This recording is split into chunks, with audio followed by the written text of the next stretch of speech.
Baik, lanjut kita kepada apa ini bab berikutnya, Maqtal Umayyah ibn Khalaf, terbunuhnya Umayyah ibn Khalaf. Jadi ini kisah tentang penangkapan sampai nanti kemudian di belakang baru ada kisah tentang malaikat berperang. Jadi ini kisah-kisah yang terjadi dicuplik-cuplik dimasukkan oleh Ibnu Hisham. Ya. Kisahnya terjadi begini. Umayyah bin Khalaf, siapa Umayyah bin Khalaf? Apa prestasi dalam tanda kutip? Keburukan dia apa? Ada yang tahu? Umayyah bin Khalaf. Umayyah ini termasuk dulu gembong Quraisy dan ex-ownernya Bilal. Apa istilahnya? Mantan pemiliknya Bilal. Kisahnya terjadi, ceritanya tapi tentang Abdurrahman bin Auf dulu. Diceritakan tentang Abdurrahman bin Auf dengan Umayyah bin Khalaf itu, ya, dikatakan di sini an Abdurrahman bin Auf, dikatakan dari Abdurrahman bin Aufnya sendiri, qala kana Umayyah bin Khalaf li sadiqan bi Makkah. Sesungguhnya Umayyah bin Khalaf itu bagiku atau adalah sahabatku, ya, dekat. Wa kana ismi Abdi Amru, dia sering memanggil aku dengan panggilan Abdu Amru. Dulu namanya Abdurrahman bin Auf, sebelum masuk Islam itu Abdu Amru. Setelah masuk Islam dia berubah, hina aslamtu Abdurrahman. Setelah aku masuk Islam, namaku aku rubah menjadi Abdurrahman, abad dari salah satu nama Asmaul Husna, namanya Allah, nama Allah Subhanahu wa taala. Tetapi terus saja kata Abdurrahman bin Auf, terus saja yang namanya Umayyah bin Khalaf ini gak mau berubah memanggil aku selalu Abdu Amru terus. Dan setiap kali dia memanggil Abdu Amru aku gak noleh. Karena siapa Amru itu? Salah satu berhalanya. Jadi orang dahulu suka dinisbatkan dengan sifat atau dengan berhala. Sebagaimana Ibrahim disebut kalau di dalam Al-Quran kan namanya Azar. Sebenarnya Azar itu adalah nama berhala. Jadi dulu ada kebiasaan orang-orang menisbatkan orang itu sesuai dengan berhalanya. Nama aslinya bapaknya Nabi Ibrahim alaihissalam itu Tarikh. Kalau di dalam sirah Nabawi, di dalam Al-Bidayah wa Nihayah. Jadi ada seperti itu. Aku tidak mau. Nah inilah Abdurrahman bin Auf setelah masuk Islam gak mau dipanggil dengan nama-nama yang lama itu. Nama-nama yang mengingatkan dia tentang kejahiliahan dia dulu. Jadi nggak pernah aku mau. Ya. Akhirnya karena Umayyah bin Khalaf ini kepengen, ya namanya sahabat ya. Kenapa engkau setiap kali aku panggil dengan nama itu engkau tidak mau berpaling? Ya. Jadi katakan saya nggak mau karena itu mengingatkan aku yang lama. Fa inilah Rahman. Oh ini kalau ke kejahiliaan. Tapi saya nggak kenal Rahman. Kalau Amru saya tahu gitu. Ngerti nggak maksudnya? Jadi Umayyah bin Khalaf, kalau Amru kan saya sering lihat itu patungnya ada di situ. Tapi Ar-Rahman itu siapa sih? Kamu belajar apa sih dari Muhammad ini sampai sekarang berubah namamu, udah keren-keren namanya Abdu Amru, menurut orang jahil keren itu. Kenapa berubah jadi Ar-Rahman? Siapa Ar-Rahman? Aku nggak kenal, la arif. Ya. Nggak kenal aku siapa Ar-Rahman itu. Peluang dakwah kan, jelaskan maksud Ar-Rahman. Secara bahasa dia tahu, tapi yang namanya orang jahil itu kan harus semuanya mau dilihat-lihat. Makanya banyak orang yang nantang Nabi itu, tolong tunjukkan kepada kami, datangkan kekuasaan Allah, tunjukkan perubahan dan coba bangkitkan orang-orang yang sudah mati. Semuanya serba material, semuanya kalau nggak dilihat, nggak bisa dipegang, nggak bisa dicium, nggak suka, nggak bisa. Jadi walaupun dijelaskan panjang lebar, dia katakan bagaimana kalau aku panggil engkau ini Abdul Ilah.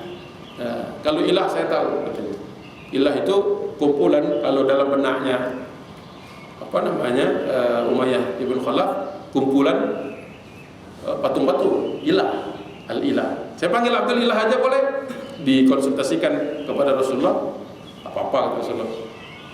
Karena di dalam Islam juga ada ilah. Akhirnya dipanggillah Abdurrahman bin Auf itu Abdul Ilah, Abdul Ilah, Abdul Ilah, Abdul Ilah, itu terus. Ya. Sampai sedemikian rupanya orang musyrik, Umayyah bin Khalaf nggak mau menyebutkan nama salah satu dari Asmaul Husna. Setelah dijelaskan panjang lebar nggak mau, hatinya masih tertutup. Jadi yang namanya kekufuran itu berperangnya bukan hanya di level amal, tapi sampai di level ideologi, cara berpikir, cara menyebutkan nama. Makanya ketika kita berbicara tentang hari Ahad, hari Minggu, Abdul Ilah, ya, Abdu Amru, Abdurrahman, seolah-olah ada batasnya di situ. Seolah-olah ada batasnya di situ. Nah, sekali waktu setelah perang Badar, tertawanlah Umayyah bin Khalaf dan anaknya di sini. Ya. Ketika itu, hatta idza kana yaum Badrin marartu bihi wa huwa waqifun ma'a ibnihi Ali ibn Umayyah. Nah, jadi Abdurrahman bin Auf lewat melintasinya. Pada saat itu dia lagi dalam kondisi kekalahan, jadi masih tidak bisa menerima kalau umat Islam itu menang di Badar. Dia bersama anaknya Ali ibn Umayyah. Jadi Umayyah bin Khalaf, Ali bin Umayyah. Pada saat itu aku sedang akhadha biyadihi, Abdurrahman bin Auf sedang mengambil, wa ma'i adra'un qadis. Apa ini?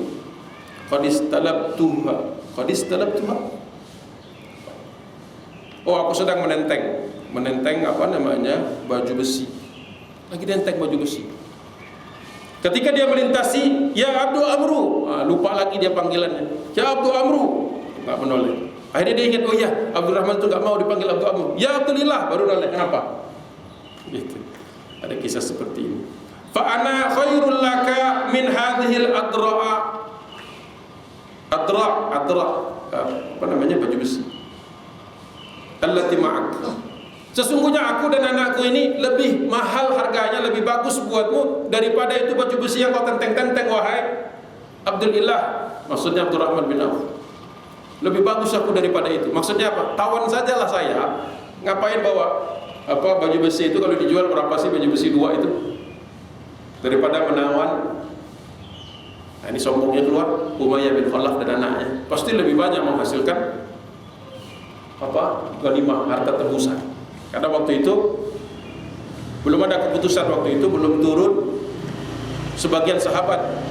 Dan kan ada 2 pendapat waktu itu, sebagian ingin menawar, sebagian lagi membunuh. Nah, Rasulullah SAW kemudian pada waktu itu belum sampai kepada kesimpulan untuk mengambil pendapat penawar. Jadi dia katakan, aku lebih baik daripada apa yang engkau bawa itu. Nah, ini kesombongan ketika seorang merasa, wah kalau yang nangkap temannya sendiri nanti mungkin perlakuan lebih baik, lebih terjamin daripada orang-orang yang lain. Jadi dia mendekati temannya untuk dibawa, untuk ditawan. Baiklah, naam, berkata kemudian Abdurrahman bin Auf radhiyallahu an, dia lepaskan baju besi, dia tawan orang tua ini. Nah, ketika lewat melintas, sudah qadarullah, sudah ditakdirkan Allah, ketemu dengan Bilal. Nah, kisahnya di sini agak berubah sedikit.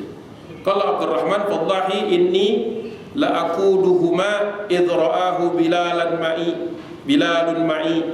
Aku ada perasaan agak sedikit bagaimana ketika aku menawan 2 orang ini melintasi Bilal. Karena semua orang tahu kisah Bilal, bagaimana dia disiksa, pernah mau dibunuh kan. Kalau bukan ditebus oleh Abu Bakar Siddiq, Bilal mungkin terpanggang itu di tengah padang pasir dengan batu diletakkan di atas dadanya. Oleh siapa? Umayyah bin Khalaf dan anaknya. Ada perasaan bagaimana Abdurrahman pas bawa 2 tawanan ini melintasi Bilal, ada kekhawatiran.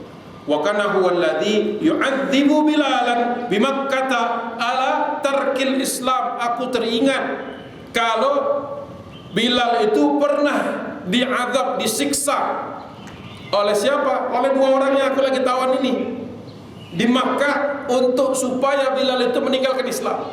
Ada tak gitu ya. Kita suka ada perasaan begitu kan? Utang biasanya kan, mau lewat ingat enggak dia gitu ya. Duh, jangan sampai ingat. Walaupun dia mungkin ingat, mungkin ada dia enggak nanya di tengah jalan. Kita aja yang malu gitu ya. Belum diomongin apa-apa Afatnya, insya Allah minggu depan. Belum ditanya. Dia sendiri mungkin sudah lupa. Kira-kira perasaan seperti itu. Aku teringat bahwa dua orang ini dulu pernah menyiksa Bilal. Bilal ingat nggak? Ya nggak mungkin lupa lah. Karena yang keluar dari mulutnya Ahad, Ahad, Ahad. Gimana kita yakin dia nggak lupa? Karena salah satu telik sandi kodenya di Badar itu Rasulullah memilih perkataan itu. Kalau engkau bertemu kau nggak tahu ini muslim apa bukan, karena di tengah kecamuknya peperangan, panggil saja Ahad, Ahad. Kalau dia ngomong Ahad, Ahad juga muslim. Jadi kodenya Ahad, nggak mungkin Bilal nggak ingat. Ya, kalau Badar Ahad, Ahad. Kalau di di Uhud Amit, Amit. Bunuh. Ada kode-kode rahasia dibuat sama Nabi.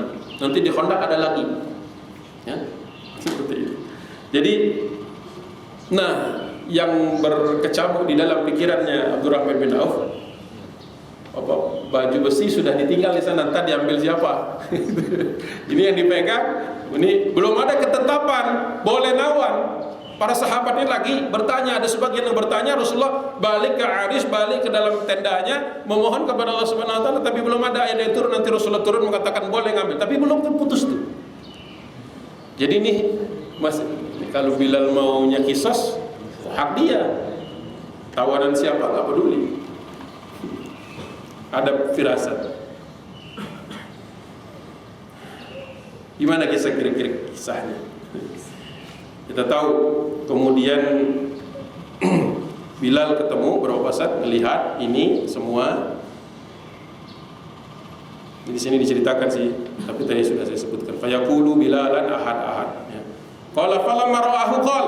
Seketika Bilal melihat aku, Bilal berkata, Rasul kufri Umayyah ibn Khalaf la najauta in naja.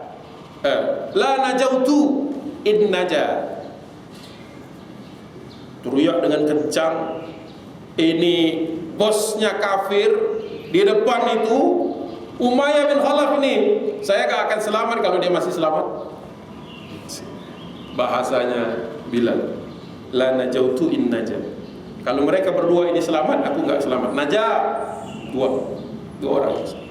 Sahabat yang tadinya lagi ngumpul-ngumpulin, Bilal teriak apa?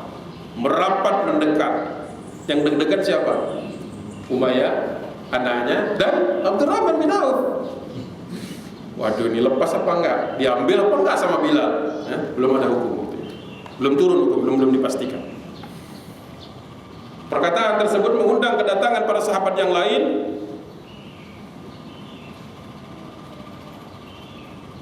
Qultu Ayu Bilal Abi Asiri Asirai. Betul. Ini adalah tawananku.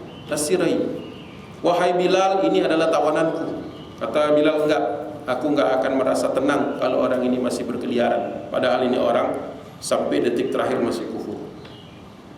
Atasma'u ya Ibn Sauda, kau enggak dengar wahai anak orang hitam? Keluar dari Abdurrahman bin Auf.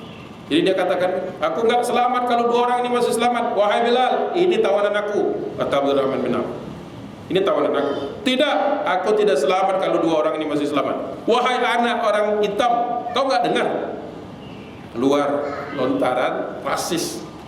Apakah Abdurrahman bin Auf bukan orang baik? Baik. Apakah ada emosi di dalam? Ada emosi. Apakah kemudian jatuh itu seluruh kebaikan Abdurrahman bin Auf? Enggak. Satu di antara 10 orang yang dijamin masuk surga. Jadi dari awal tadi insyaallah difahami bahwasanya ini orang-orang utama, ini ahlul badar. Tapi ada khilaf-khilafnya. Tetapi khilafnya itu hanya serpihan-serpihan saja, tertutup oleh gunung kebaikan mereka. Kalau kita segunung kesalahan kita, serpihan-serpihan kebaikan, tapi menilai orang ini kadang-kadang dengan penilaian yang kelewat keras. Kadang-kadang begitu. Ini biasanya yang paling keras menilai orang lain, yang paling sedikit kebaikan. Yang banyak tuh takut gitu menilai orang lain, khawatir menilai orang lain, karena dia lebih sering melihat cermin. Jadi masih dalam intonasi sama. Bagaimana kita akan udah masuk syuruknya dalam dulu ya? Kita sholat dulu kan, supaya tetap mendapatkan pahala haji dan umrah, baru lanjut, atau kita sudahi lanjut nanti. Soalnya nanti jangan sampai bablas sampai waktu yang tidak terhingga. Kita sholat dulu atau lanjut sedikit lagi saja selesai ini. Sedikit. Mudahan waktunya cukup. Kadang-kadang suka enggak. Wahai Bilal, nah tadi atas mau, ya Ibnu Sauda, wahai anak kulit hitam, makin marahlah Bilal. Ya Ansarullah, dia merasa Abdurrahman bin Auf kan muhajirin, saya juga muhajirin. Kenapa ini terjadi perdebatan seperti ini? Ini orang-orang kafir udah jelas, bukan masuk di dalam daftar orang yang boleh dilindungi sama Nabi kan. Di awalnya kan ada daftar perlindungan kan. Ini kan nggak ada namanya halal ini, kata Bilal bin Rabah radhiyallahu anhu. Wahai kaum Ansar, Rasul Kufri, kepalanya, bosnya, komandan dari kekufuran itu dari sini. Ngumpul semua orang, fahatu bina hatta ja'aluna fi mithlil apa sini maskati wa ana adubba anhu. Mulai ada perasaan-perasaan seperti itu. Mulailah orang-orang mendatangi untuk membantu Bilal. Orang-orang datang membantu Bilal untuk memastikan, untuk merebut. Jadi orang-orang mulai datang, Abdurrahman bin Auf nggak bisa begitu. Apalagi ada yang mendengar ucapan-ucapan yang tidak Islami, mengatakan orang berdasarkan kulit rasnya. Jangan. Ada yang sudah mulai mau menarik Umayyah bin Khalaf dan anaknya Ali, mau narik-narik begitu. Lepaskan. Bilal lebih berhak kisah kepada orang ini. Dan ini masih perang. Aku berusaha, kata Abdurrahman bin Auf, untuk geser. Jangan, ini apa namanya, tawanan aku, pergi. Akhirnya tidak kuasa dia menahan, karena semua orang sepakat kalau orang ini perlu di kisos. Apa yang terjadi setelah itu? Akhirnya aku mengatakan kepada Umayyah bin Khalaf dan anaknya, saya tidak bisa lagi menjamin keselamatan pada saat itu. Anaknya Ali bin Umayyah yang merebut pedang dari Abdurrahman bin Auf, mencoba menyerang orang-orang yang ingin mengambil ayahnya. Tentu saja dia dikelilingi oleh pasukan. Di sini bahasanya teriris-iris, dipotong oleh banyak orang beramai-ramai, meninggal. Bapaknya juga teriak, akhirnya mengambil pedang yang jatuh itu untuk menyerang, dibunuh juga. Jadi kisos pada saat itu. Perkataan ini sampai kepada Nabi Muhammad SAW ketika proses penetapan boleh tidaknya mengambil tawanan, baru dalam proses. Kemudian Rasulullah langsung memberikan teguran kepada Abdurrahman bin Auf atas bahasanya, kemudian memberikan teguran juga kepada Bilal, ya, yang mengambil paksa sesuatu yang dipegang oleh yang dipegang masih sebagai tawanan dari sahabatnya yang lain. Perkataan Abdurrahman bin Auf setelah itu, fakana Abdurrahman ibn Auf yaqul yarhamullahu Bilalan dahabat adra'i wa faja'ani bi asiraihi. Asirah itu maksudnya dua tawanan. Jadi begini, semoga Allah Subhanahu wa taala merahmati Bilal karena sudah pergi baju besiku, maksudnya aku sudah nggak ngambil baju besi, sedangkan dia menyakiti, membunuh tawanan. Jadi waktu hari itu Abdurrahman bin Auf nggak dapat apa-apa. Apakah kemudian dia menjadi orang bakhil? Enggak. Apakah kemudian jadi hitung-hitungan? Enggak. Bahkan Abdurrahman bin Auf setelah Badar ini kita mengetahui sebagai pengusaha besar, orang yang kayanya luar biasa, tetap kemudian menyumbang banyak sekali ekspedisi, termasuk orang yang sering balap-balapan untuk hal infak fisabilillah ini dengan Utsman bin Affan. Hari itu dia mengatakan, semoga Allah Subhanahu wa taala merahmati Bilal karena aku sudah kehilangan baju besi tadi, sedangkan tawanan aku yang tadinya mungkin hitung-hitungannya Abdurrahman bin Auf, tawanan ini kalau ditebus sama keluarganya di Makkah harganya lebih banyak tentu saja kan. Orang hebat, kaya raya juga dia di Makkah. Yang aku harapkan bisa menggantikan baju besi tadi sekarang sudah mati di situ. Kalau mati udah nggak bisa ditukar dengan tebusan apa. Itu bagian terakhir. Apa hikmahnya? Ikhwati fillah, bapak-bapak dan ibu-ibu yang dirahmati Allah. Kadang-kadang emosi ini masih kisah-kisah emosional sebenarnya. Bagaimana sahabat yang begitu mulia Abdurrahman bin Auf tergoda kadang-kadang. Kita juga kadang-kadang kesel. Dasar orang Jawa, dasar orang Padang. Sama aja itu. Kalau di sini kan, apa kau nggak dengar? Budekah kau? Kira-kira gitu. Istami nggak dengar kau? Ini tawaranku, wahai anak orang. Ini yang dihina ibunya pula. Iya kan? Kadang-kadang hati kecil kita tuh masih, mudah-mudahan sudah mulai terkikis dengan kita itu semakin dekat dengan Allah. Bahasa, karena apa? Nggak suku nggak ada salah. Di dalam setiap suku itu ada yang baik, ada yang buruk. Sebagaimana suku kita juga yang kita anggap hebat itu ada baik ada buruk juga kan, sama saja. Gitu. Jadi masalah rasisme di sini nggak boleh kita nilai-nilai orang seperti itu. Yang kedua adalah kadang-kadang kita mau ngambil sesuatu yang lebih besar, kita lepaskan yang satu. Mau ngambil dua orang yang begitu mahal harganya, melepaskan baju besi yang tadi dipegang, ini dilepas mau ngambil ini, ternyata ini hilang juga. Ya masuk juga lah di dalam hal ini. Kadang-kadang dalam kehidupan kita, ya kita mencoba mencari sesuatu yang lebih, ternyata Allah lepaskan dua-duanya. Bersyukur saja, bisa jadi ini nggak ada manfaatnya buat kita, ini juga sebenarnya banyak mudaratnya. Husnuzan sama Allah, kadang-kadang kalau sedang diambil semua itu, ya memang lebih bagus diambil.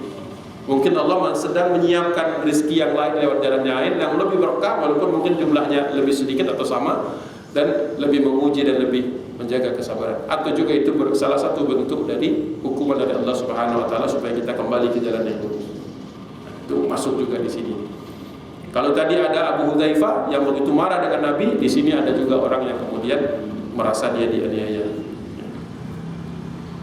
Wallahu a'lam bishawab. Al-haqqu min rabbika fala takunanna minal mumtarin. Mudah-mudahan Allah Subhanahu wa taala memberikan kepada kita satu kesabaran dan satu kebijakan atau kebijaksanaan ketika kita menilai orang lain, kelompok lain, suku lain. Mudah-mudahan kita tidak menjadi orang yang rasis, karena sesungguhnya itu semua pastilah akan dimintai pertanggungjawaban oleh Allah Subhanahu wa taala. Mohon maaf atas waktu yang saya sudah ambil. Mudah-mudahan Allah Subhanahu wa taala memberikan hikmahnya kepada kita, bahwasanya Badar ini bukan hanya kisah tentang peperangan, tetapi ada juga kisah-kisah tentang adab dan segala sesuatunya. Mohon maaf sekali lagi atas kesalahan, mungkin kekeliruan saya dalam menerjemahkan kitab ini. Mudah-mudahan nilainya tidak berkurang. Billahi taufiq wal hidayah. Assalamualaikum warahmatullahi taala wabarakatuh.